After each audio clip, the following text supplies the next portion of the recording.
This seems like the classic example of a hand that doesn't do anything, and so we keep it. Because it does have Hinata and Magma Opus, and that seems pretty good. Is there any chance I would play a 2-drop by shocking Shatterskull Smashing if we draw one? Well, if I play Deserted Beach, then I can play any 2-drop with Shatterskull Smashing. Do I want to play an egg? Shipwreck Marsh does not make me feel like my ability to curve out is going to have a high impact on this game, so it doesn't necessarily matter whether I play the egg this turn or not. But I could top deck Divide by Zero, and that really rewards me for playing out the egg. Suspicious Stowaway. Wow. That really punishes me for playing out the egg, because now it turns to night. I could jam Galvanic Iteration here at sorcery speed to deny my opponent card draw. I'm assuming I'm not supposed to do that. I'm supposed to give my opponent a card draw so that I can potentially Galvanic Magma Opus off of Hinata. I think that's my major hope here. But if the opponent just does nothing and passes with, like, Disdainful Stroke mana up, I could be in trouble. I am in trouble. Okay, the good news is drawing Divide by Zero is pretty excellent. I'm not willing to run out the Hinata into a potential counterspell here, when I can Divide by Zero the Seafaring Wolf on my opponent's turn. Siphon Insight. Okay, well, I want to Divide by Zero the Seafaring Wolf now.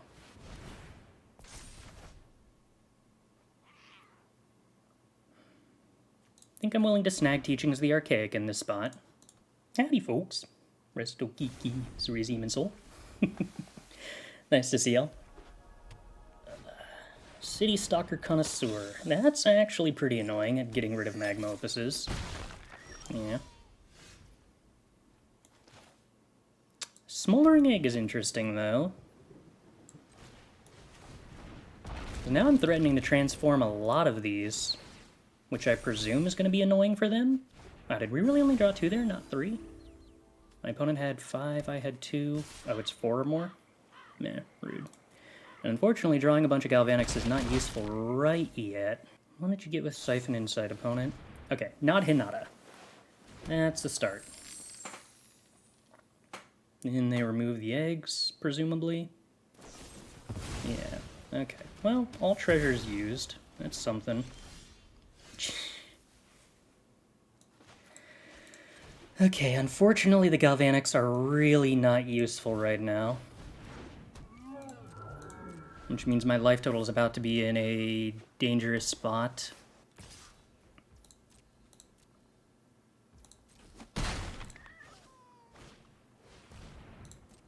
Stowaway, sure. Stowaway, sure. Hermit, sure. Okay. Let's just draw Magma Opus and win the game. Draw Hinata, not useful. Okay. Play Galvanic, stop things from transforming. It would have been so convenient to just be able to win the game right now, huh? Unfortunate. I could transform this Smoldering Egg, but I suspect I'm probably not supposed to.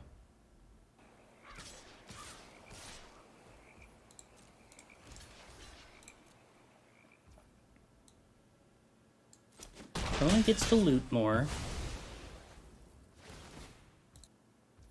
Loots away Hermit, which is good for me, because really, I imagine them playing the Hermit would be something I would not want to have happen. Alright, more Siphon Insights, unfortunately. Gonna fire off another iteration to transform the Smoldering Egg here. Okay, Behold the Multiverse is pretty nice. I dig that. Do I want to sorcery speed some of this?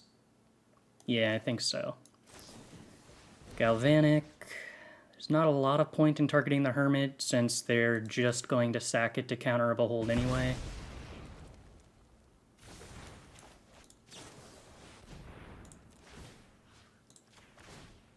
We are dead here to a removal spell on Ashmouth Dragon. Oh, unless... That's only if they choose not to sack the Hermit, which they did choose not to do. Okay, both of those are fine.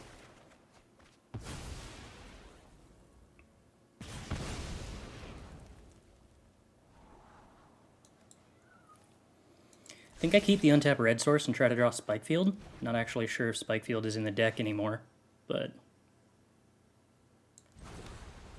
Okay, so need no removal spell for Ashmouth.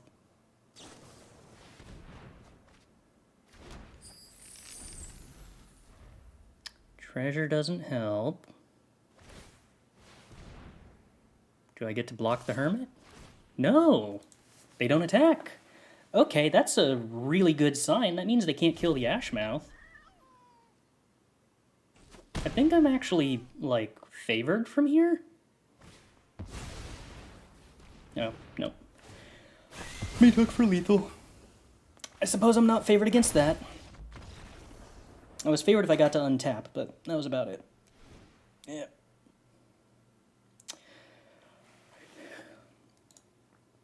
City Stalker Connoisseur ended up being the big card that really demolished us there, huh? Hand hate spell that automatically targets the Magma Opus and then did like 12 points of damage is rough. So let's see. Smoldering Egg is probably still obligatory. Behold the Multiverse is probably supposed to come in. We did in fact have a Spikefield Hazard. Okay, good to know. Now knowing the contents of the opponent's deck, it was also probably a mistake to have played the Shatterskull Smashing as a land. There were a lot of opportunities for us to have gotten use. I mean, I wasn't going to play the Smoldering Egg on 2, I guess, if I didn't play the Shatterskull Smashing, but that wouldn't have been a huge deal, and they are apparently playing a lot of 1 toughness creatures that we do not mind killing. Come to think of it, since they're playing that many 1 toughness creatures, am I supposed to play Cinderclasm? I think that might actually be reasonable. Possibly more so than Fateful Absences and Thundering Rebukes. Okay. I sort of suspect I'm possibly supposed to play A-Alrund's Epiphany, but I'll go ahead and not do that for the time being. I suspect my opponent probably boards into Hand Hate and Disruption, and so I should probably try to avoid boarding into expensive things. Okay, I think we keep this. It's not a stellar hand, but Smoldering Egg is good against them. We can find red sources eventually. I can even cycle a Magma Opus if I need to make a red source. I really don't think I want to do that, though.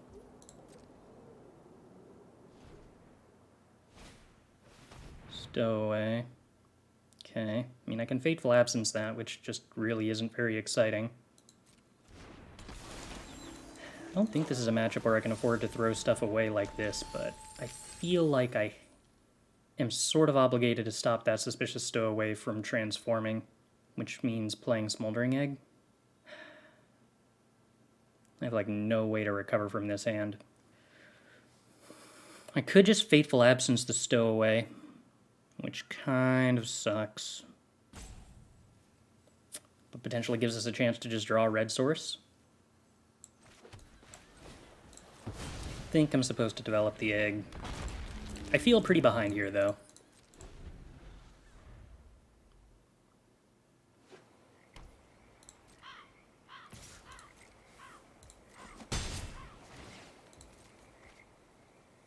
So opponent gets to loot. Okay, just Kaido? That's fine. Presumably that upticks. Yep.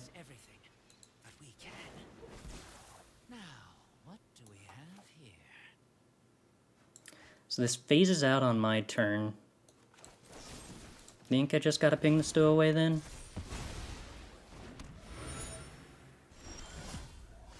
Okay, Divide by Zero is one of the better draws we could have had. Makes me wish I had removed Kaido instead of the Stowaway, but oh well.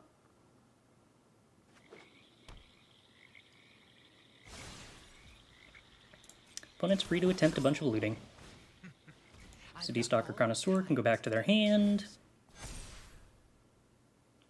We snag an Environmental Sciences to get a red source. We find a red source anyway, huh?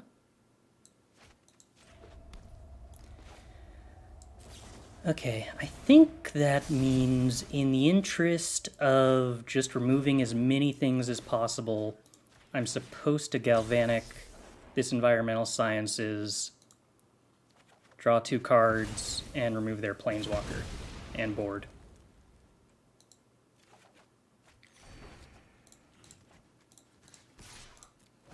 Alright. Well, this is a much, much, much better position than we were in a second ago.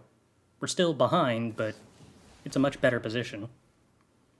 And the opponent kindly didn't just re-jam the City Stalker Connoisseur, so that was cool.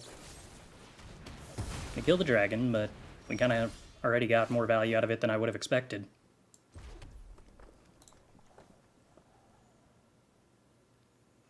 City Stalker can make us discard lands even if I cycle all these Magma Opuses. It's pretty rude.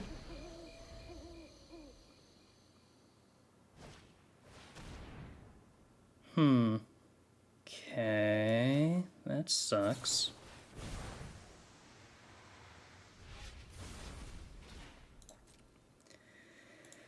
I think I'm supposed to keep a land here. Yeah, I just can't really fight this kind of card advantage with this hand at all.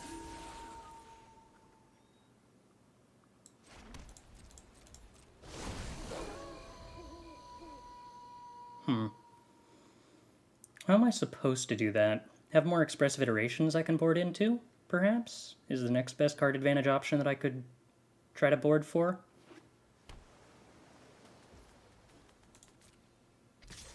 Certainly most of the problem with this hand was just missing colors of mana early on, but I don't think that's something that I can fix. Yeah, City Stalker Connoisseur continues to just be 2-for-1s that I can't handle. I mean, I'm not sure I'm actually worried about the opponent's deck in a metagame sense, because this doesn't seem like the kind of deck that can beat aggro ever. And that's most of the Alchemy metagame right now.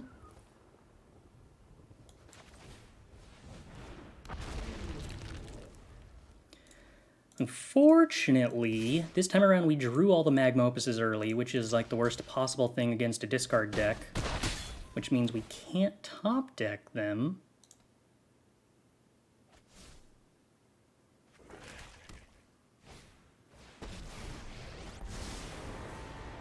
Kaido, sure.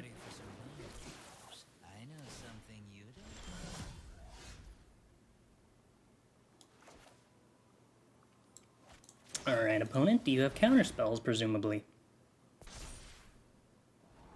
No, interesting. Used up the red mana for Shatterskull Smashing already. Unfortunate. I would like to Shatterskull Smashing for 3 to transform the egg. Even if the Hermit doesn't actually die. I think I'm still supposed to keep the Smashing, though. Okay, well... I think the opponent has too much discard available for me to not go for this.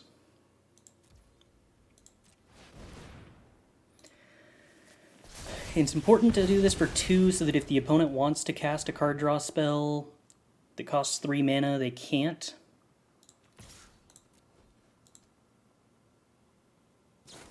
If they wanted to counter the removal spell. So instead they opt to use the Siphon Insight, which I think is a mistake. I think they should have countered the removal spell instead. But I'll take it.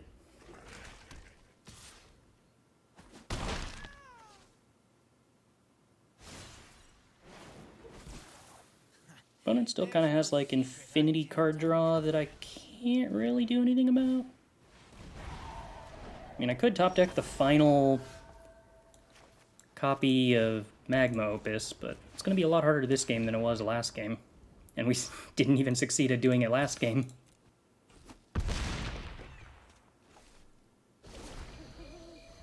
More cards for the opponent, more damage to me. I'm happy that they're not swinging with the creatures they have on board. Does this have an ultimate? not one that's really relevant. Ugh, more Death Touchers is inconvenient. Alright, well, that leaves me dead on board. Oh, I guess not. They needed a land drop. But, yeah, I don't think I had a way to recover from that. Take the play. No white mana, but I'm pretty sure we keep Smoldering Egg into Divide by 0 every time.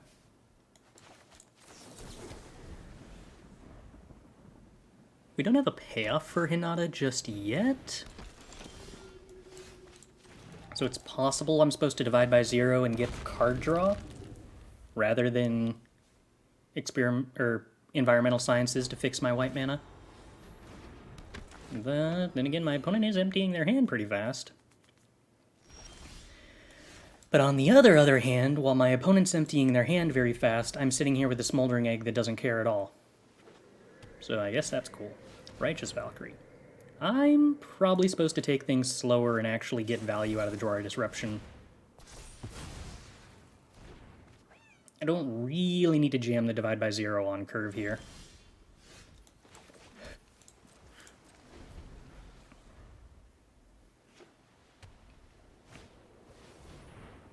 Hermit stops Gruul X from countering your Unexpected Windfall? That's technically true. When can he be used? Only as a sorcery. Okay. Cradle of Starnheim's kind of cool with Lunarch Veteran, that you just don't mind turning into a real creature later on. I want to wait until end of turn to bounce this Voice of the Blessed on the off chance they had another land drop here that... Wait, have they already played the land drop for this turn? I feel like they... Oh, they did. Okay. So they couldn't replay the Voice of the Blessed regardless of when I bounced it. But, oh well. I guess we get Environmental Sciences here because it transforms the egg if we draw another spell, which we don't do, but it does transform the egg. We get a white source that we get to play next turn. We get to just hold back with more blockers. Do you gain life? No, this only gains 1 counter a turn. So they can't attack through the Ashmouth without a removal spell here, which presumably gives us time to do things.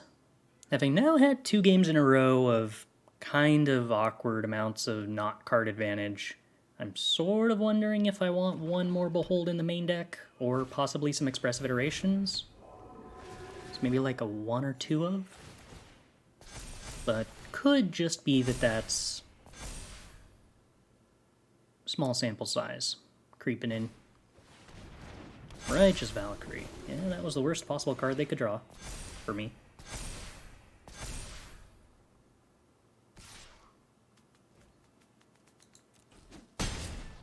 Okay, so how about Magma Opus? Thank you, deck. Delightfully helpful, as always.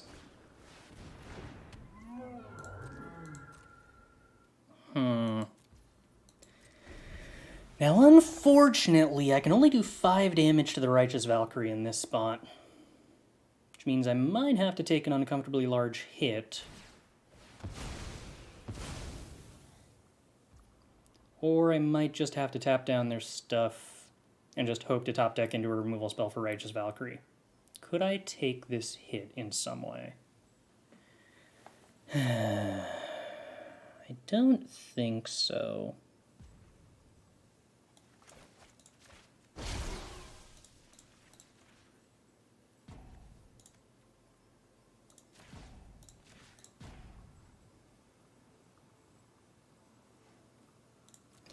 So I think I'm divvying it up like this and killing the Lunarch Veteran. I have another Lunarch Veteran to replay this turn anyway. We draw 2 lands, which is pretty horrible.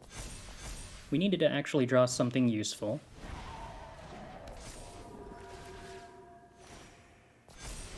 Right, this was getting another counter, so it actually gets to attack, and I don't have good blocks.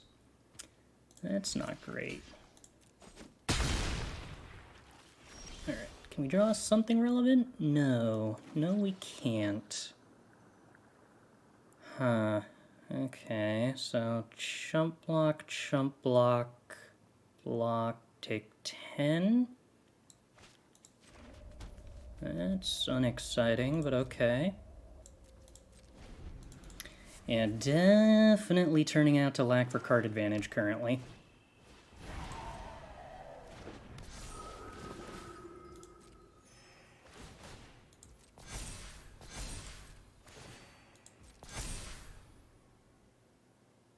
I have a lot of unconditional removal spells, come to think of it, that can kill the Righteous Valkyrie in this spot. We just have not successfully found them.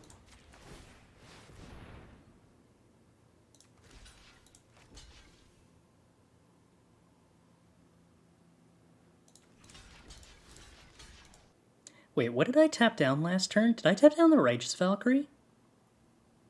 When I should have tapped down the Cleric of Lifespawn? Because they couldn't attack with a Righteous Valkyrie or else we got to eat it. That was probably wrong. I think I made a mistake there. But either way, I think I need this Hinata in play because I have to top deck Magma Opus to stay alive here. And after trading off the hull, I'm not going to be able to... I mean, I guess I could play Hinata Magma Opus, but I don't think that'd be likely to keep me alive. And we don't top deck anything helpful. Okay, well, good news is I do still feel very favored in this matchup, but we're going to have to try to draw slightly better than that. We don't need negates. Guess we don't actually need that Behold the Multiverse. Is Smoldering Egg good in this matchup or not? It prevented a lot of damage early on this game. I might just not have enough raw card draw to support 4 eggs.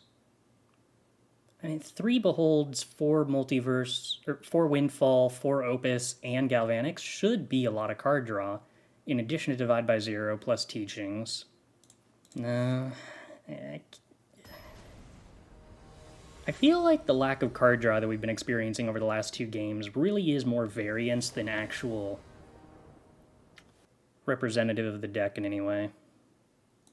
We cannot keep that hand on account of the lack of lands. We can keep this one.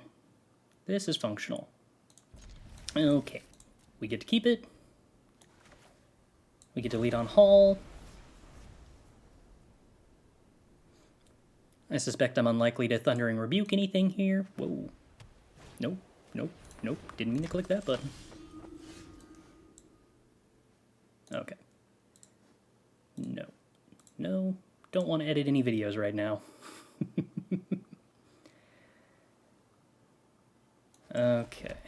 Let's just go ahead and play the plains.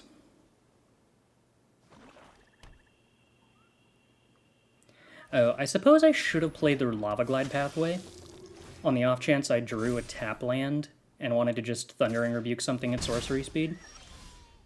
Which isn't what happens, so don't have to worry about that. I think I'd prefer to use my mana to Divide by Zero something this turn.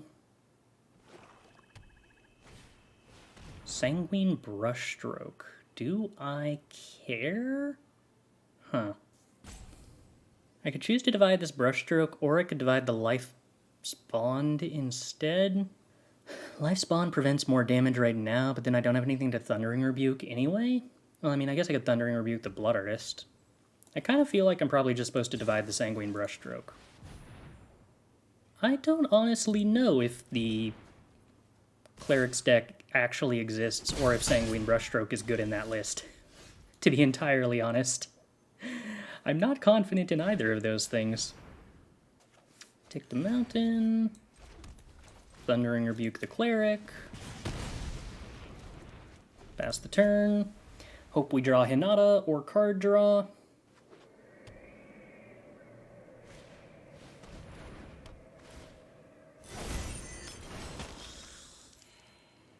Gonna resolves Brushstroke on 4. It's fine. I haven't seen mini decks playing Divine Purge and Alchemy. It's not particularly stellar.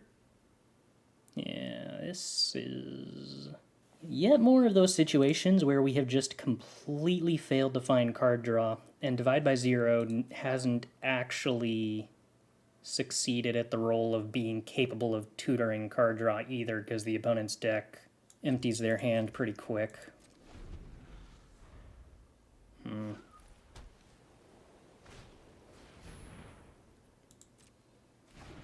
Okay, Voice of the Blessed, sure.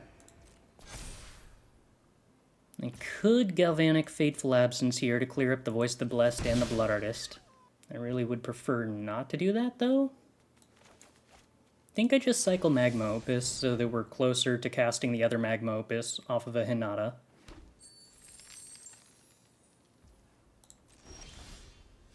There's a Hinata. I don't think I'm supposed to play that until I find another land, though. I mean, the temptation to play it so that we can go Galvanic Magma Opus is pretty strong, but if the opponent's not playing cards with this many available lands and whatnot, I kind of feel like they're likely to be holding up a removal spell here, in all likelihood.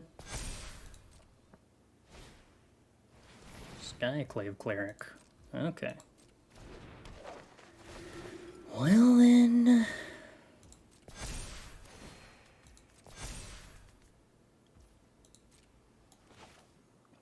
I suspect that now means that I am supposed to kill the Voice of the Blessed and the Blood Artist. They only have one card left in hand, although they're about to get 2 clue tokens, which ain't great.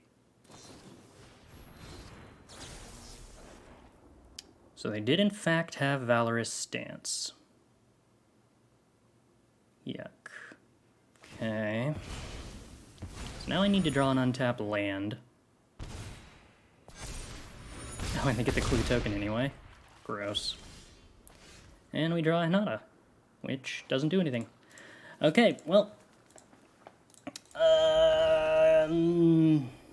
yeah, 2 games in a row of no card advantage. 2 matches in a row of, like, nowhere near enough card advantage is a concerning beginning. Alright, we'll take the play. I'm willing to keep a hand that has Behold the Multiverse and Hinatas. Whether I want to play this Jwari Disruption on 1 or not, I suppose if I foretell Behold on 2, then I get to choose whether to play Jwari Disruption as my land on turn 3 or not. So I think I don't need to commit myself to playing this Jwari Disruption on turn 1. And drawing another Jwari Disruption makes it pretty easy to play Jwari Disruption on 3. Okay, Reckoner Bankbuster. Don't imagine we care about that at all. I actually think now that I've drawn this 4th land that I don't need to cast any of these Jwaris. Or I don't need to play any of the Jwaris as lands, rather. I definitely don't need a Hinata. Do I want a Negate against mono white? No, at this point I'm probably looking for card draw above everything else. Behold the Multiverse is excellent card draw. There's no real benefit to jamming Hinata yet, so I think we just kind of dirtle around and foretell Behold the Multiverse. Okay, yeah, definitely willing to just chill. I don't think I'm under any immediate pressure to jam this Behold the Multiverse, because having it sitting around makes top deck and Galvanic good. And I think just developing Hinata is fine for the time being. I'm sort of getting the impression opponents on mono white control, which is a strange choice, but okay. But yeah, if the opponent wants to give me cards, I think that favors this sort of Drago Dirly thing.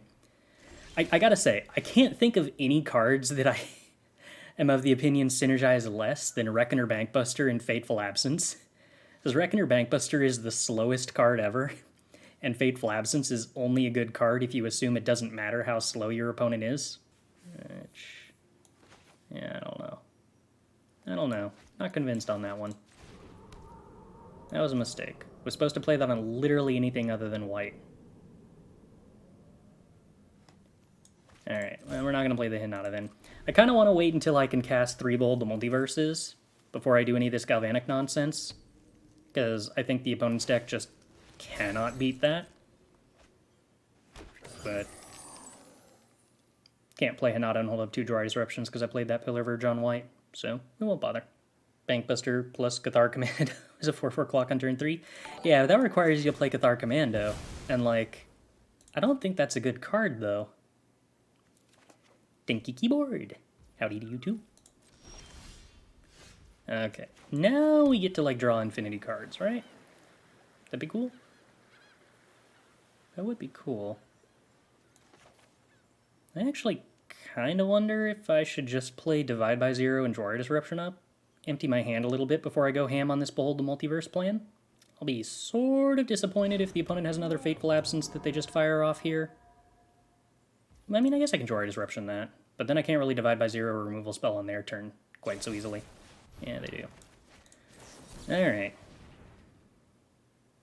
I mean, I guess I could Divide by Zero Hinata.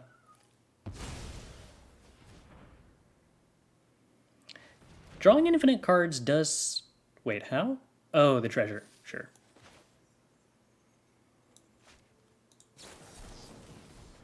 Fair enough. I missed that. For some reason, my brain registered, oh, Fateful Absence was cast? That means that's their clue token. I feel like ham and eggs pair wonderfully, don't they? More creature... or more lands for the opponent, rather. Doomscar. Okay. Alright, we've successfully emptied our hand, which was the entire objective to begin with. Play the egg, iterate...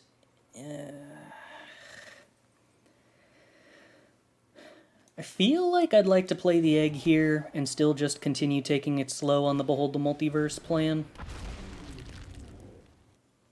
Yeah, let's just go ahead and make them respend the mana on Wedding Announcement and draw 3 cards. I mean, I can't say that I actually know if anything I'm doing here is right, but if I keep developing things that the opponent has to waste time removing, then I'm making land drops, and, like, that is good. And I feel like setting them back on tempo is more meaningful than just drawing 6 cards here, but to be entirely honest, everything is good, so who cares? Okay. I mean, I guess resetting Bankbuster with Divine Purge is a form of long-term card advantage, but, like... that's like infinity mana. Is the opponent playing a best-of-1 list? Is that what's going on? It's just designed to try to outgrind everything? Because that feels like that's probably what their deck is trying to do, hypothetically.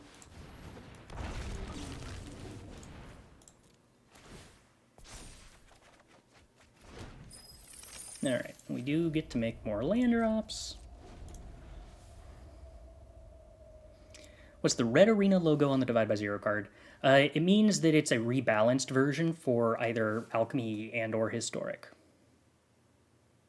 Which, yeah, in this case means that it's slightly nerfed compared to the standard paper version.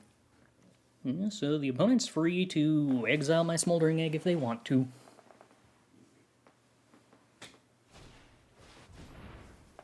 Opponent plays a Bankbuster, sure. Would I want to Divide by Zero my own Smoldering Egg in response to their removal spell? Maybe. Maybe. That's a lot of sideboard dedicated to lessons, especially duplicate lessons. I think the opponent must be on a best-of-1 list.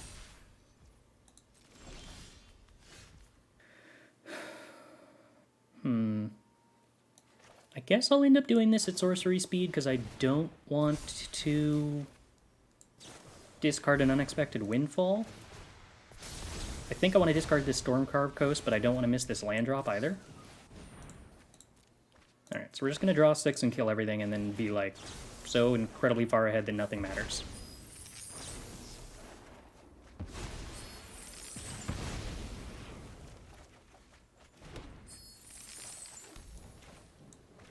This seems good.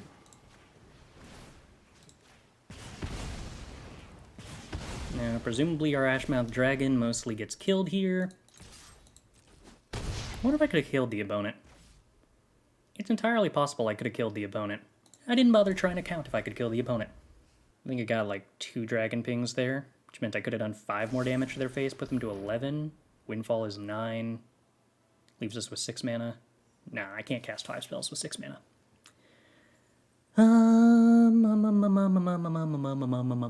Yeah, okay. Ashmouth Dragon dies. That's fair. I don't really need to win the game anytime soon. Spellbinder... yeah, okay. None of the cards in my hand are horribly pressing. I think we can do without them. Unexpected Windfall gone. Okay. This is the stage at which this starts to feel a little like bullying. Because I can't really win this game, but I also can't really lose it. Okay. If I was at like 4 life, I might have a problem. But thankfully we have more than 4 life. Potion of Healing. Okay. I don't know why, but okay. Huh. Yep, I can keep drawing cards. Yep. Professor of Symbology. Okay. I mean, at some point we're going to find a Magma Opus. Yeah, this 3 reduced to memories has to be a best of 1 list, right?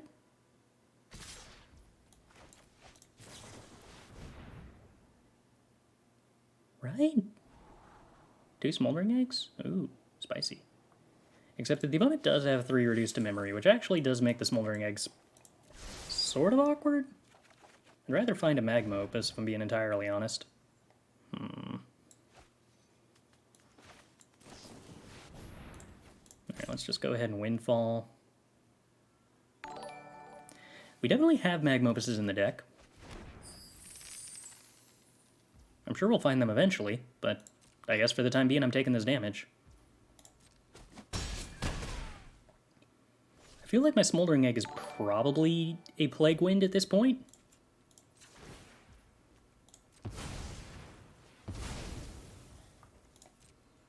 I'll go ahead and draw a card. Might find a Magma Opus. Nope, just a Hinata? Okay. Well, there we go. Still no Galvanic, though, huh? So I think we just jam Smoldering Egg, play Jwari Disruption, and then probably just chill and pass the turn. I think I just want to find 1 Galvanic to copy this Magma Opus enough times to instantly kill our opponent. I feel like that's the objective right now. Opponent draws cards. They can attempt to do a lot of damage to us here. I'm not really expecting they'll succeed at that. We dig trying to find Galvanic. Neither of those cards is Galvanic. Okay, well, we're gonna go ahead and Fateful Absence the Elite Spellbinder. I don't really care if my opponent draws cards at this point. We'll go ahead and block. They have how much? 6 mana, so I can divide by 0. Oh, alright. We've passed? Interesting. Okay, well, in that case, what if we were to bounce a Wedding Festivity to transform Smoldering Egg on the opponent's turn? Do they have a removal spell for Smoldering Egg in response? No? Okay. Well, guess we can get Environmental Sciences then. Maybe I should have just looted from a hand, actually. That probably would have been better. And again, we're pretty close to just killing the opponent if they don't have a removal spell. Alright. Successfully failed in the worst possible way by drawing the card that makes Environmental Sciences useless. Nice.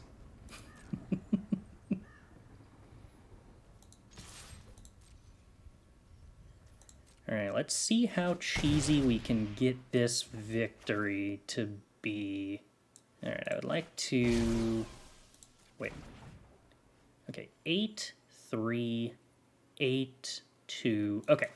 So I can actually do the Environmental Sciences first here. I think I can win the game even if they remove Ashmouth Dragon. I can just win the game in response, most likely.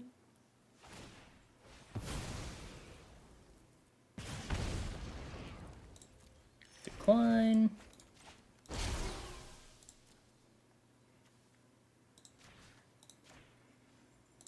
I probably should do this on their upkeep. It makes it slightly less risky to try to go for lethal this way, if I actually tap down their lands.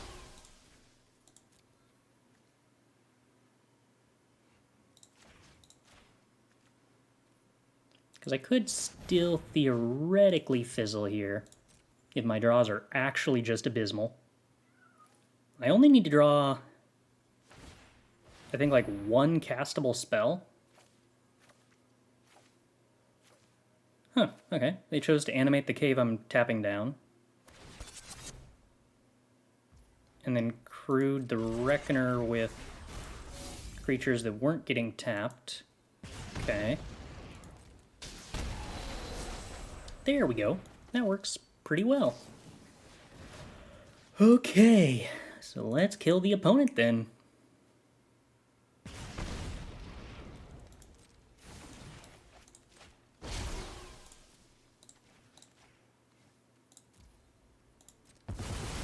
I do like that we're going to get to remove, you know, every single thing our opponent has that's tapped.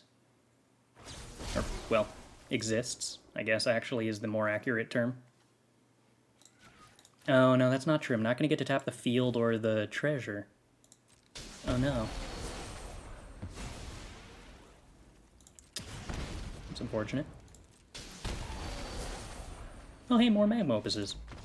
Yeah, it turns out you're very likely to start drawing them once they're all in the bottom 15 cards of your deck. I like watching you play MTG, but I hate the decks you play. Well, the good news is I've been trying to play a variety. So we've actually had some aggro decks over the last week or so that are all on the YouTube channel. Played a surprisingly successful green-white aggro deck yesterday. We did not have teachings in the sideboard, no. We had Mascot Exhibition was the only remaining sideboard card. Wish my weird Kieran spirit things made me eggs in the morning. I'd settle for my cat learning how to make eggs. Probably not. Eggs are a little high in cholesterol. Oatmeal, though. I'd be down for that. Alien and I, thanks for the resub. I continue to appreciate it.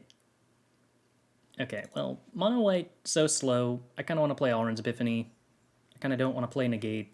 I kind of don't want to bother playing this Fateful Absence. Is it weird to say the mono white is slow?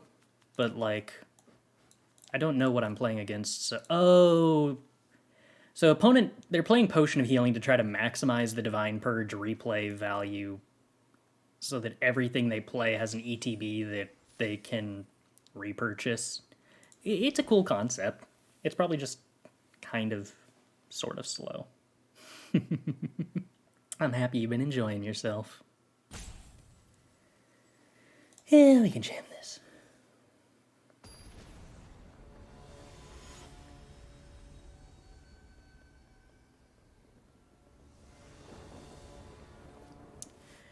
What you got, opponent?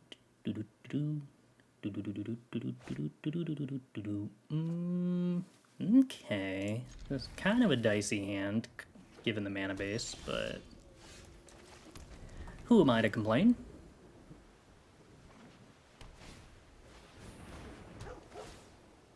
Okay, Spirited Companion makes sense as far as their deck's theme goes.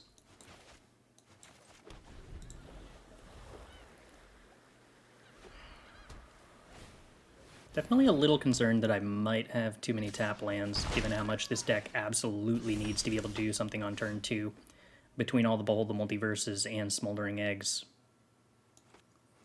I feel like I'm also probably just supposed to jam the egg on 2 as opposed to, like, holding up Divide by Zero or Behold the Multiverse. It's something the opponent just has to answer. I imagine the opponent probably takes Hinata here unless they have a direct answer for it immediately. I wonder if I should have boarded in Cinderclasm. Might have been a good idea. You do need to play the tap lands when playing 3-color, yeah. I just might have the ratio slightly off is all. I'd like to play the tap land, but that commits to playing Divide by Zero, which I don't necessarily want to do. No, we'll probably hit an untapped land off of Behold the Multiverse if we wind up casting it here. Do you get a token if you self-sack Onicult Anvil? Huh. Yes, I believe you do. Provided it, hasn't already triggered that turn.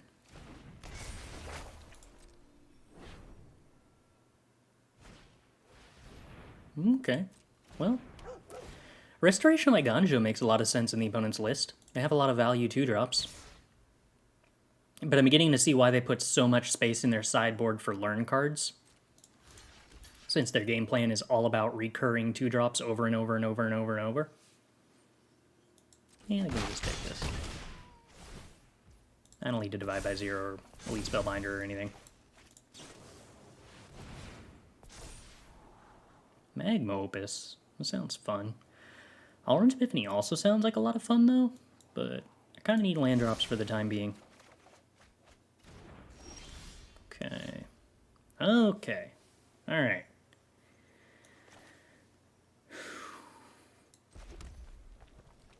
Galvanic Iteration, the Wedding Festivity, Block Spellbinder, Jwari Disruption, something sounds like fun. Alternatively, I could foretell Behold the Multiverse. Just cast Divide by Zero on the Wedding Festivity. Block the Spellbinder. I'm not going to be guaranteed to actually get to Jwari Disruption anything anyway. Nah, I think we probably just pass. Opponent gets to get some random 2-drop from their hand into play. Or perhaps just ramps, but usually that's only your choice if you have nothing better to do. Why kick the Wedding Invitation? Want to come back and make more tokens? Yeah, but I don't necessarily care about the tokens if I've got Smoldering Egg. I do care about the Anthem, because if I remove the Anthem here, then it's just 3 more turns before they can get back to having the Anthem again, and it lets me block Spellbinder this turn.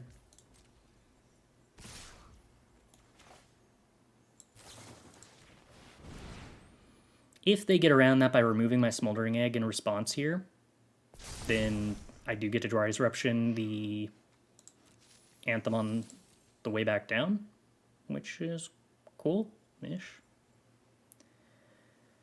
I think I'm supposed to get Teachings, probably. So if they want to remove the Ashmouth Dragon, they're supposed to do it before I'm allowed to declare blocks. Alright, so we get to kill the Spellbinder.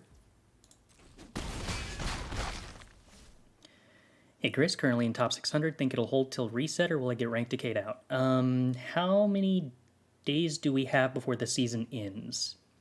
I think top 600, can hold for almost 2 days.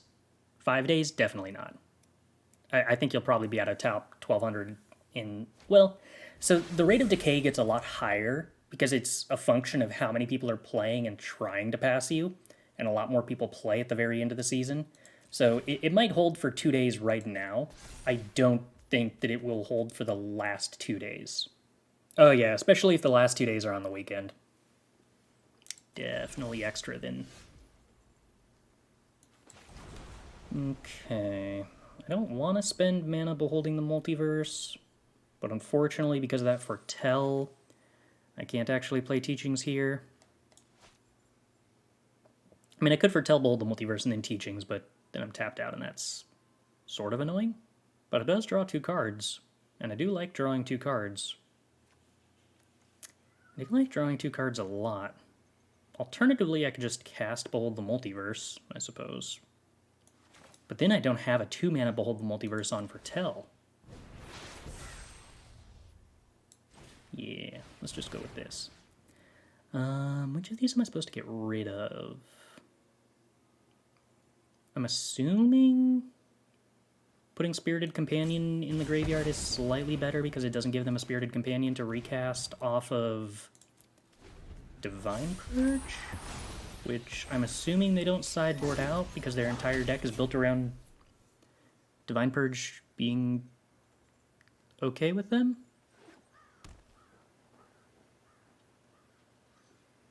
Well, I guess Architects to Restoration isn't the most exciting card to hit with Divine Purge. You do regain the Saga, though, so it's not terrible. Yeah, okay. That all turned out to be correct, and indeed the way that it worked. Matt Letouf, thanks for the follow. Glad you're enjoying the stream.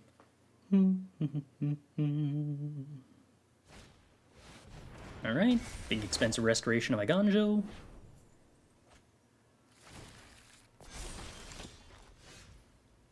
Next turn, I can play Hinata plus Opus. So we play the tap land for now. I could also just jam Hinata, but that feels like that's just going to get hit by the card that's almost guaranteed to be a board wipe. So that's probably not how I want to spend my time. Luckily for me, it's pretty much fine that Egg is tapped. I do have to be worried about Cave of the Frost Dragons killing me eventually, so we're going to want to play around that sooner or later. I suppose Potion of Healing is more stuff that's technically decent with Restoration of Iganjo. Oh, Wandering Emperor with Divine Purge. That's a cute synergy. Sure, okay. But that also means they're wasting time answering my egg instead of killing me, which is mostly fine by me. You are not much of a roadblock. Spirited Companion, 4 mana, draw a card. Okay. I mean, that all seems like a lot of stuff that dies to Magma Opus.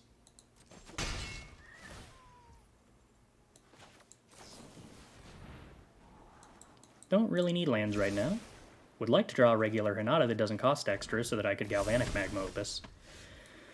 No, not in the cards. Oh, this flipped already. Yeah, that's annoying.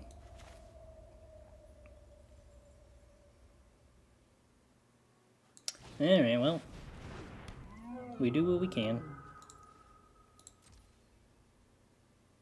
Ugh, I'm gonna have to discard? I mean, I guess that's okay. I got a bunch of extra lands anyway. Alright. 2, 1, 1, 1. Tap. No. Tap, tap. It might actually be better to tap the Spirited Companion instead of the Cave, because it might be hard for them to kill the Hinata and animate a Cave, but they could also just not tap the right lands, so that works. Plus, I've got a 4/4 to block the Spirited Companion, I suppose, so like, it's kind of likely to be fine.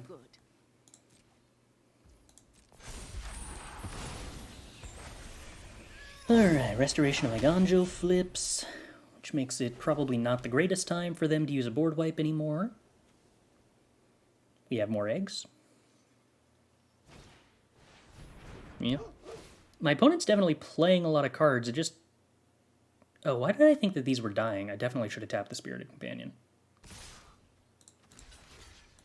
Right, because my brain said that the Anthem was going away after the Wanderer died. But that's not how that works. Because the Wedding Festivity is the actual Anthem. Okay. Moderately annoying position then. Still have a mountain left in my deck, right? No, an island. Right, because there's a mountain in play. Right. When is the next big tournament? I'm not sure when the next big, like, weekly tournament is, but the next set championship is, like, March 14th? Something like that? Okay, you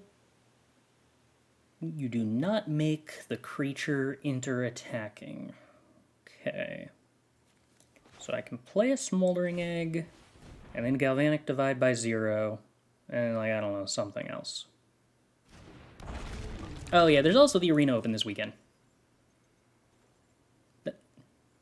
I was thinking Constructed, but yeah, there is a limited Arena Open this weekend that I'll probably, like, throw a couple of humorous, I've never drafted this set before, let's see what happens, attempts into the wind. Oh, Elbori TV, thanks for the follow. Glad you're enjoying the stream. Okay, no attacks. If the opponent winds up firing up a Cave of the Frost Dragon, rather than just attacking with the creatures they have on board, then I'm going to have to actually Magma Opus to tap it down. Oh, which I can't do because this isn't a treasure. Right. Yeah, day 1 is sealed. Yeah. Zeus is correct. Okay, so they do not attack with Cave of the Frost Dragon. I mean, I'm assuming that day 1, not knowing what you're doing in sealed doesn't really matter, right? We'll just build an aggro deck and then make it to day 2. But then day 2 we'll do a blind draft and it'll go very poorly. That I'm quite certain of. I've heard a lot of good things about drafting this set, yeah.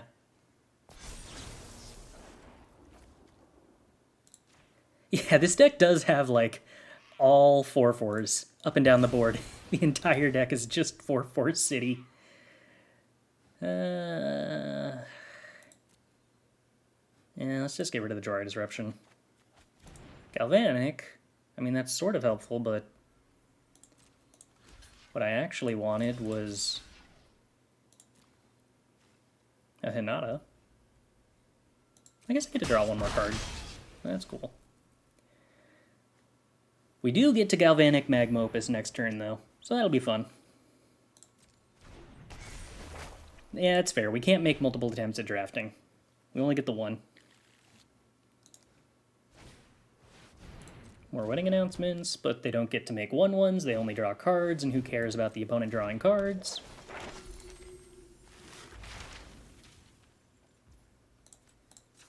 Mascot Exhibition. I wonder how many copies of that they have. More land. It's not terribly helpful. But a Hinata. No? Just a Smoldering Egg? Awkward. Okay, can I kill the opponent here? I don't think so. I can deal 8 damage to their face, plus 8 damage, so I can put them to 5, I think? 1 Smoldering Egg trigger, 2 sets of 3 damage with Magma Opus, 1 damage to the Professor, 1 damage to the Spirit. Yeah, so not quite. Oh well. I could Galvanic Mascot Exhibition. Would that be more fun than Magma Opusing twice on their turn? Probably not. Okay, let's get on to the 4/4. Opponent blocks. I am unsurprised.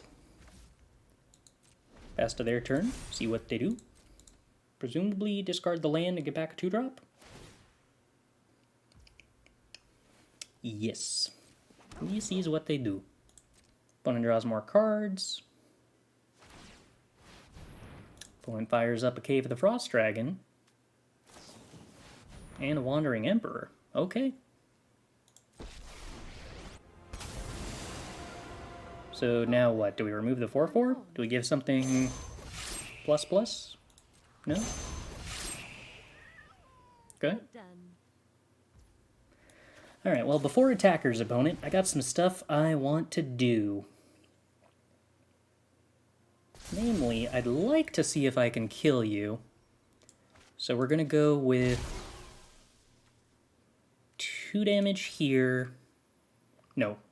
1 damage there, 3 damage here. Then we're going to tap, tap. Yeah. I think this is the maximum amount of damage and still removes every blocker. And this goes face. And then the other Magma Opus is going to deal 3 damage to face, 1 damage to a token, tap the other token. Oh no, they're going to end up with a blocker off the wedding announcement. That's awkward. Oh well. Arena? Arena, you have failed to display me the graphics that lets me change where the damage is being dealt. It's a good thing that this default is how I wanted it to be done, because if I wanted to change that, that would suck. Alright. Surely this is lethal, right? I mean, I got 12 damage on board, so, like, I have to cast 2, 3 spells. I think I can do that. 1... Bing. 2. Bing. 3. Ping. Draw some cards. Draw some cards. Draw some cards. Land drop? No! I want to take an extra turn. Oh, I can't take an extra turn. Sweet. Alright, take an extra turn. Ping. Yeah, it turns out it was lethal. I mean, I could just choose not to attack and still probably kill my opponent with burn damage from Ashmouth Dragon before they untap.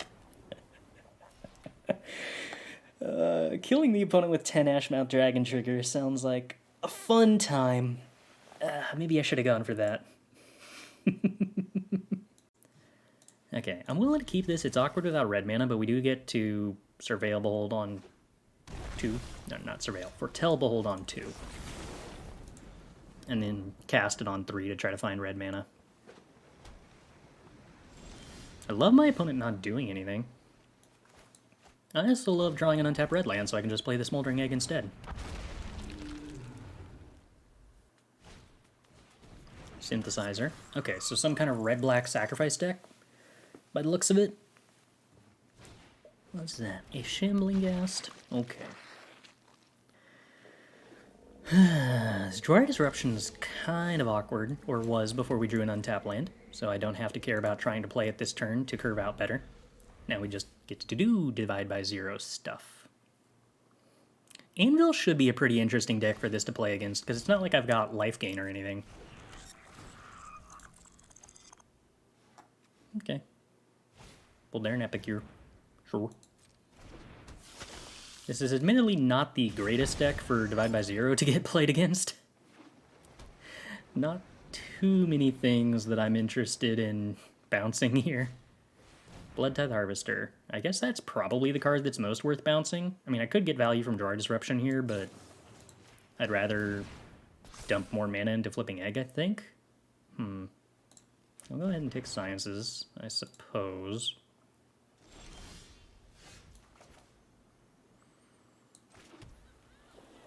I probably want to play Behold the Multiverse here to flip Egg. I could jam Hinata. Make it harder for the opponent to kill my stuff. If I was on 5 mana, I'd be pretty happy to jam Hinata, I think. Maybe I am just supposed to play around the opponent having some sort of interaction. I don't know. What's the worst that could happen? They board wipe me? It seems unlikely.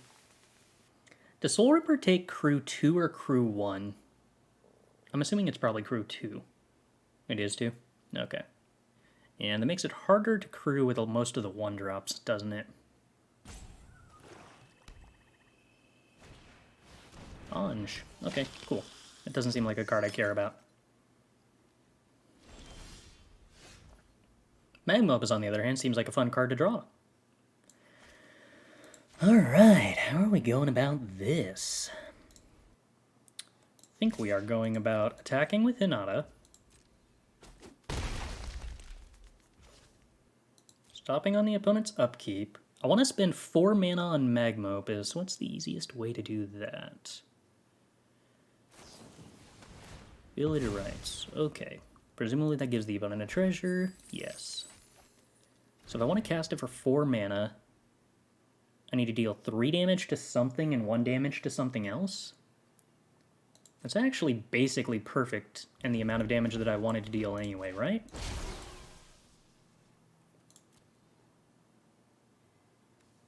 This one is a swamp or a mountain? This one's a swamp. Okay, let's go ahead and restrict their black mana then, I guess?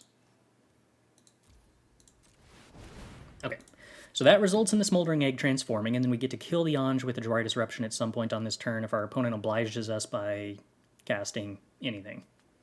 I guess unless they kill the Smoldering Egg in response, in which case I'm sad. Voltaic Surge. Rude.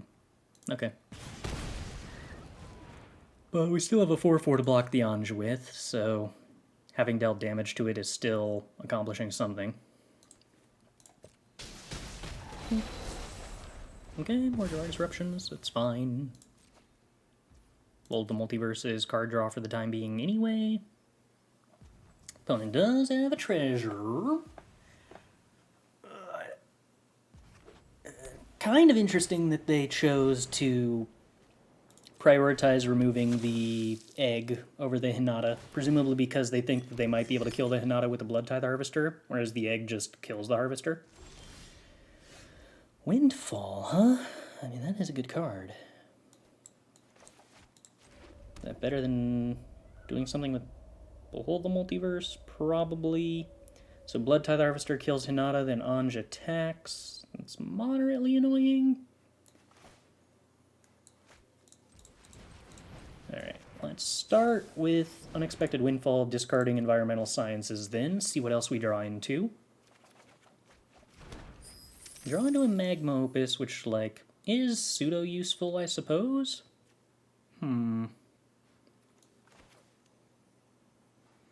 kind of assume I'm just supposed to foretell Behold the Multiverse here and then see what happens. I don't think I'm supposed to cast Magma Opus on my opponent's turn. Not when I've got the duplicate Hinata that I can just play next turn. Sanguine Brushstroke, that's fine. More blood. That is admittedly a lot of burn damage they're setting up with Anj now.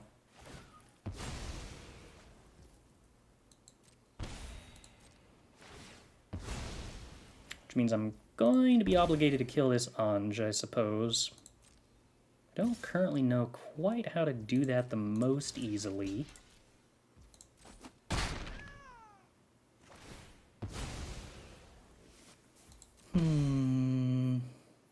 I couldn't, like, cast Opus before the Hinata died, because then the opponent just doesn't swing with the Alchemy. I was hoping we'd draw something useful, which didn't happen. Can honor only be activated at sorcery speed? No. So that's pretty rough. So that's 3 damage per 2 mana. So 3 damage here, then 6, 9, 12? 15 if they draw a land? Yeah, it's awkward. Definitely awkward. Well, okay. Not much I can do but play Hinata. I got like 4 removal spells for Anj. Maybe I should try to draw into one here.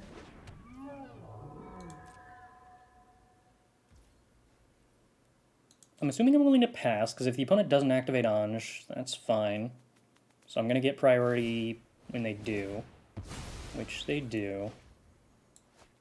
So I can Behold in response here to try to find a removal spell for Anj. Lands are not removal spells for Anj. Fateful Absence is a removal spell for Anj. Perfect. Okay. That denies a lot of... Oh, also they could use the treasure here. Yeah, I missed that. I don't know if Fateful Absence is the card you want to Deadly Dispute in response to.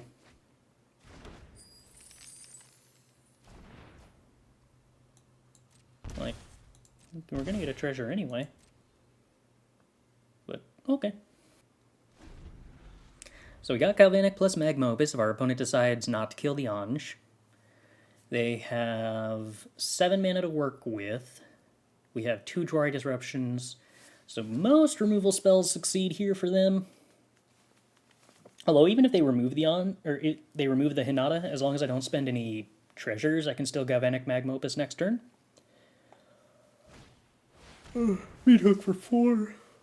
It is actually Jwari Disruptible, isn't it? Okay. We'll go with that then.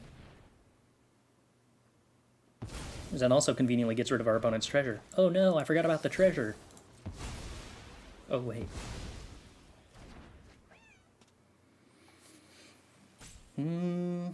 Okay, so I feel like we should be relatively safe here, because I'm going to cast 3 Magma Opuses and tap down all of our opponent's mana on their upkeep, and that's probably going to be good enough to win the game. I'm assuming, but it seems like a safe bet. Downside to that line is that I do have to pay 2 life to do so, but such is the price of greatness.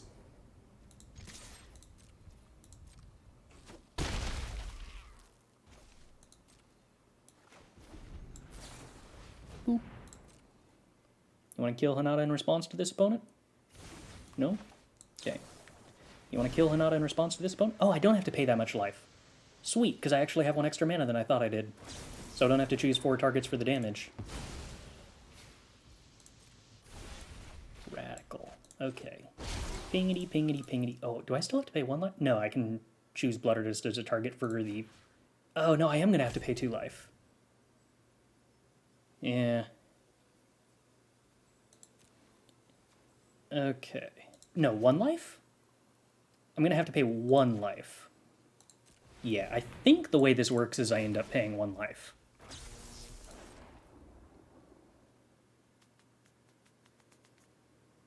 Oh, you're right. I get to choose the 4/4, so I don't have to go face. At no point will I ever remember that Magma Opus makes a 4/4. That is a guarantee. So that one targets those 2, this one targets these 2.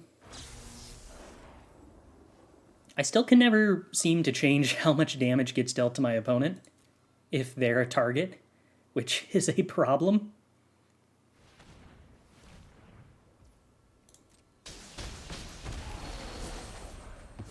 Hey, cool, more Magma Opuses. I hear that's a good card.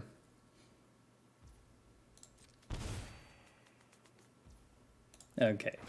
And so now, because we actually can choose this 4/4, I don't have to target my face after all.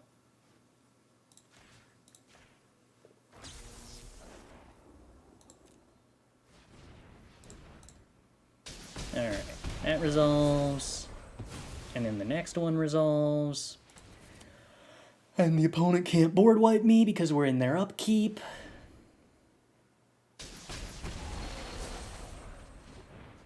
Yeah, this still feels good every time. What's your instant speed answer to this board state, opponent? Deadly Dispute, Sacking Experimental Synthesizer. Yeah, that's cool. Into Deadly Dispute, Sacking Experimental Synthesizer. Yeah, that's cool. Alright, they successfully converted a lot of their mana into mana that's not floating anymore. So they went from having 1 mana to having 3 mana available at sorcery speed. Good on them. Voltaic Surge kills Hinata. Okay. So they're not technically dead on board. Good for them. Good for them.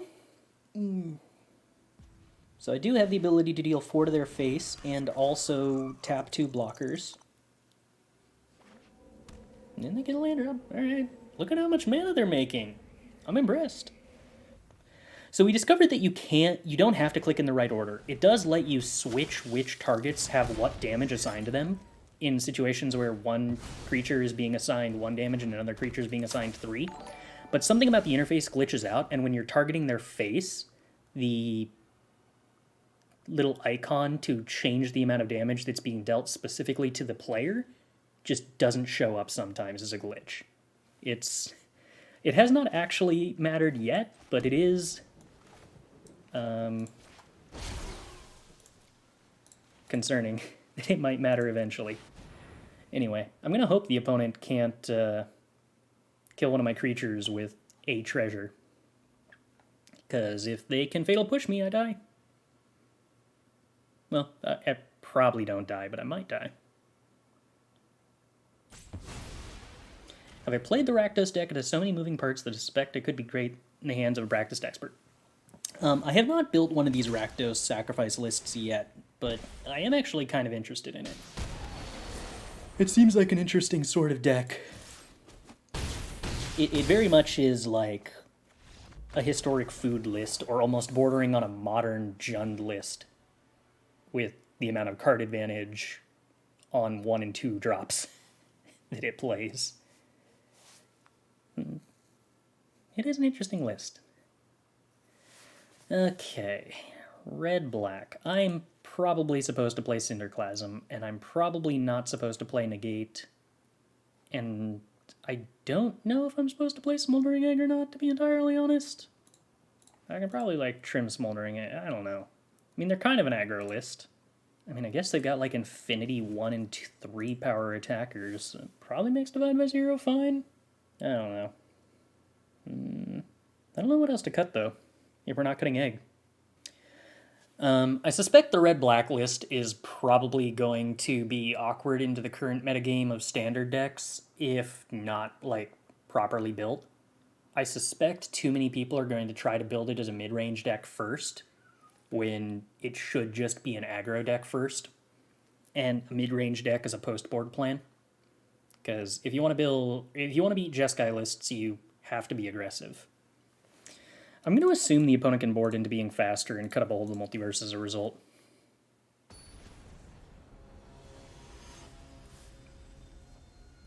It is still tough to beat mono white if they're on the play if you don't have Hinata on 4. But Hinata on 4 is extremely good against them. They do not like it, but sometimes they've got removal for the Hinata, and then you're sad. That's true too. Alright, well, I definitely think we keep this, because it has Smoldering Egg and removal spells and Unexpected Windfall, and that's, like, everything. The rest presumably takes Divide by 0, though I guess you could take Unexpected Windfall? That seems like that would not be correct. They do take Divide by 0. That is probably correct. I'm a little unsure if I should be playing the Jwari Disruption on turn 1 here. My mana doesn't really sequence in a way that's conducive to curving out particularly well here. If I want to play Jwari Disruption on 2.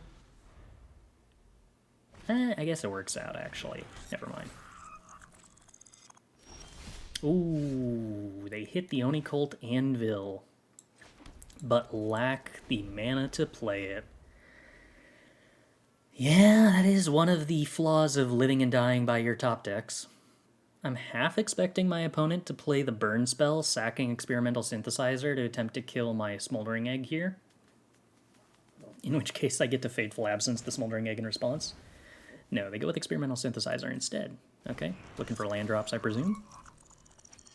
They find it. Good for them. They should play a 2-drop. No, play a 2-drop, opponent. Play a 2-drop. Boo. Alright, well, I do not get to Jwari Disruption a 2-drop.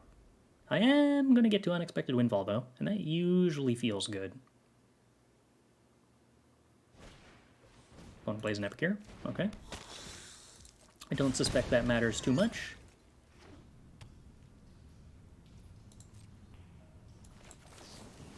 Well, we will play the Windfall. Put a bunch of counters on an egg.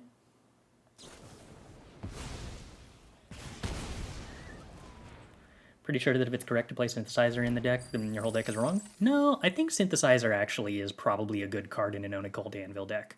I think you just do have to build the entire remainder of the deck around that concept. The question, I guess the question is, can you do that in a way that supports Experimental Synthesizer and gets value out of it? And, like, is still a good deck with a curve that low?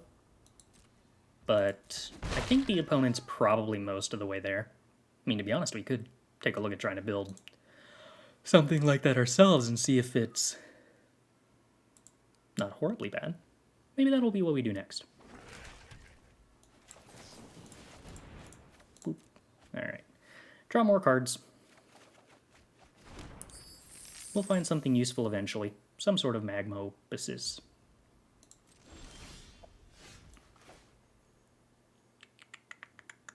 Yeah, go ahead and Smoldering Egg. I think I just don't want to miss land drops. So we'll go ahead and play the Shatterskull. Opponent knows about the Fateful Absence, so slightly less likely to fire up the Den of the Bugbear, but you never know. Reckless Impulse exists, though, and asks much less of your deck. Sure, but Experimental Synthesizer can get sacked to Soul Reaper, Deadly Dispute, and Oni Cult Anvil. So, like, I feel like once you're playing that many good sack outlets that are all 2-drops, you're at the point where your deck's curve is already approaching low enough to take maximum advantage of Experimental Synthesizer. And Oni Cult Anvil is, like, explicitly a card that really rewards you for messing around with all those cards anyway. I don't know that Synthesizer is, like, inherently better than Impulse, But I do think that Onicult Anvil is a good card, and once you're working with at least that synergy, then Synthesizer starts to become better than Impulse.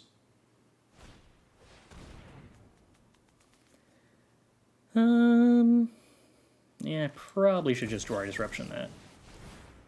That would be annoying to have my opponent just continue to get to play with. I can divide by 0 stuff later on. I feel like getting value out of that Jwari Disruption when I'm guaranteed to is worthwhile. More lands. Okay. Admittedly beginning to run out of resources here.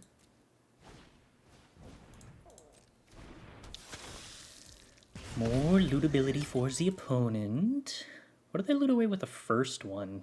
Didn't they Voltaic Surge my creature? Oh, they Voltaic Surge to crack the blood. They didn't actually activate the blood. Right. Okay. I could divide by 0 the egg here. Is that the best thing to do? I guess it's probably the best thing to do. And then I just get Mascot Exhibition. And just, like, immediately flip the egg. Seems probably, like, cool. But if you build around it, you actively don't want to get to 3 mana? Well, yeah, but you never activate the ability on it. Like, I think this ability is kind of misleading, because it makes you think you should be sacking the Experimental Synthesizer to the ability. And you shouldn't. The ability is, like, the backup case to occasionally in a scenario like this make it less useful. You should be sacking this to something else almost 100% of the time.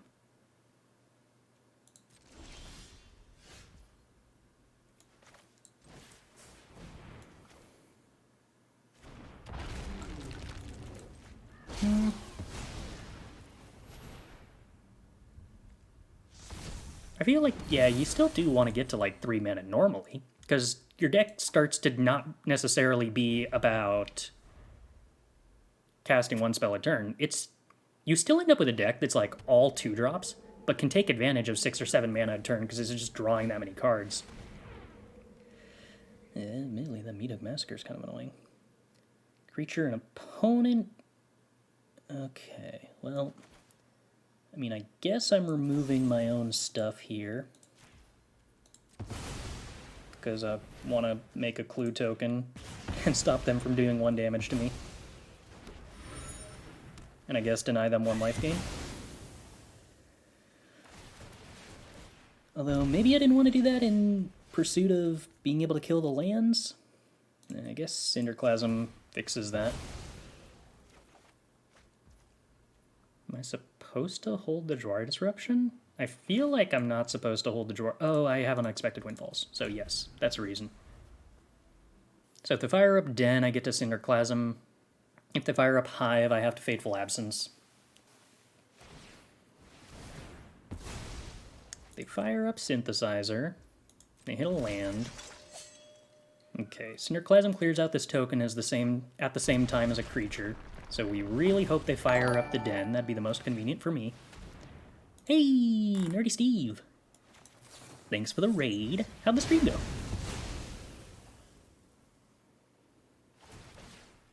Lose life. That does make me sad. Oh, hey, Magma Opus. How you been doing? That sounds like a good time. Went very well. Opponents... Oh, the opponent's playing the deck that you had? Cool. Wait, what phase are we in? Beginning of combat. Okay, perfect. Pop, pop. Pop, pop. Yeah, building one of these Rakdos sack lists has been something that I've been meaning to do. I think I'm probably going to wind up trying out building an iteration of it after this. Okay, more Cinderclasms, and now we actually have a threat on the board. Opponent is down to 2 cards. Down to 1 card. We are also low on reasonable cards. But the opponent is out of creature lands. That's delightful. Yeah. I've been noticing, I don't know, like, if this is just anecdotal, but I've been noticing it feels like the process of getting to like top 10 has been a lot slower in terms of just requiring more match wins than it used to. I'm assuming that just means there's more folks on the ladder these days. Well, they're an Epicure. Alright, well, we're not Jwari Disruption in that. Opponent gets more looting. Do I Cinderclasm here just to remove an Epicure? That sounds miserable. What else am I using the Cinderclasm for, though, if not that? I mean, keeping the opponent on a 3-turn clock here instead of a 4-turn clock actually feels like a meaningful difference. Hey, okay. All the Storm Giants. Suddenly that 3-turn clock is a 2-turn clock. We have Fateful Absence to remove 1 blocker? No! Legendary lands! The value! Get back Graveyard Trespasser. Okay, so that puts them to 9 life? That still doesn't quite matter. So I can discard this Jwari Disruption. It's the other card that might be a concern.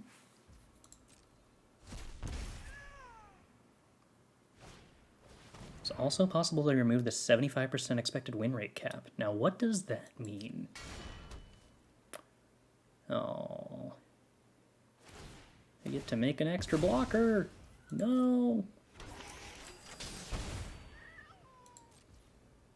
Oh, if I Fateful Absence something, they get a clue token that they can sack on their turn to draw a card with Oni Anvil, or to make a 1/1 with Oni Anvil.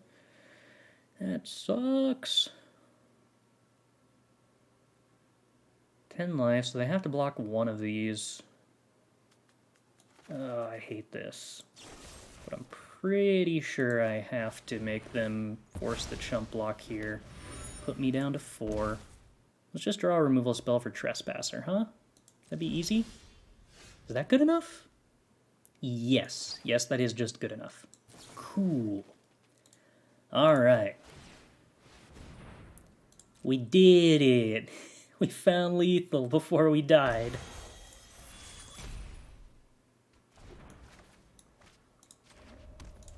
Yay!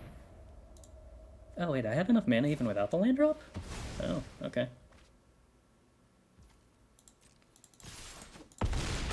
Woo! Alright, that was surprisingly grindy.